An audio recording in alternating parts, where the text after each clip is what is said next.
ये कहानी शुरू होती है एक बहुत ही खूबसूरत गांव से, जहां रहते थे दो भाई, रायस्टार और ज्ञान भाई। दोनों मेहनती किसान थे। उनका एक ही सहारा था खेती, और उनकी जमीन भी सोने जैसी थी, जो हर बार शानदार फसल देती थी। वे दोनों भाई अपनी सादा जिंदगी में बेहद खुश थे, लेकिन उन्हें क्या पता था कि उनकी इस शांति पर अब एक साया मंडरा रहा है। वो साया था एक खतरनाक विलन का, ब्लैक निंजा। ब्लैक निंजा का नाम सुनते ही अच्छे अच्छों के पसीने छूट जाते थे। उसके पास लाखों गुंडों की फौज थी। एक दिन वो अपने नए महल के लिए जगह खोजते खोजते रायस्टार के खेतों तक पहुंच गया। जैसे ही उसने वो जमीन देखी, उसकी आंखें चमक उठी। माशा अल्लाह, क्या लोकेशन है! इस खेत का मालिक जो मांगेगा मैं दूंगा। उसने रायस्टार को बुलवाया और उसका आदमी बोला, हमारे बॉस को ये जमीन चाहिए, 50 लाख तक देंगे। रायस्टार ने साफ मना कर दिया, ये खेत मेरे पापा की आखिरी निशानी है, मैं इसे कभी नहीं बेचूंगा। ब्लैक निंजा को गुस्सा आ गया, लेकिन वो चुपचाप चला गया। पर ये चुप्पी तूफान से पहले की थी। कुछ दिनों बाद जब ज्ञान भाई अपनी गाड़ी में फसल लेकर शहर जा रहे थे, रास्ते में उनकी गाड़ी को दो बड़ी गाड़ियों ने रोक लिया। कुछ गुंडे निकले और ज्ञान भाई पर डंडे से वार किया, जिससे वो बेहोश हो गए। जब उनकी आंखें खुली तो सामने था ब्लैक निंजा। ब्लैक निंजा बोला, अपने भाई को बुला जल्दी।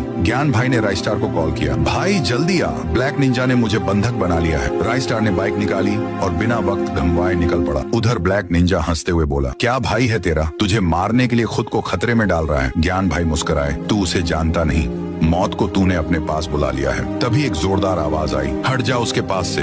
रायस्टार की जबरदस्त एंट्री हुई। उसने कहा, तेरा ज्यादा हो गया बेटा, अब तुझे सबक सिखाना ही पड़ेगा। ब्लैक निंजा बोला, उस दिन तो तू बच गया, आज नहीं बचेगा। रायस्टार बोला, भागने की जरूरत तुझे है, मुझे नहीं। ज्ञान भाई बोले, अब अगर लड़ाई शुरू करनी है तो शुरू करो यार। और फिर शुरू हुई एक ताबड़तोड़ लड़ाई। चारों तरफ धुआं, गाड़ियों का शोर, गुनगुनाहटें, मारधाड़, सब तबाही का मंजर बन गया। जैसे ही धुआं छंटा, नीचे जमीन पर गिरा हुआ था ब्लैक निंजा, और रायस्टार और ज्ञान भाई पूरे एटीट्यूड में बैठकर उसे घूर रहे थे।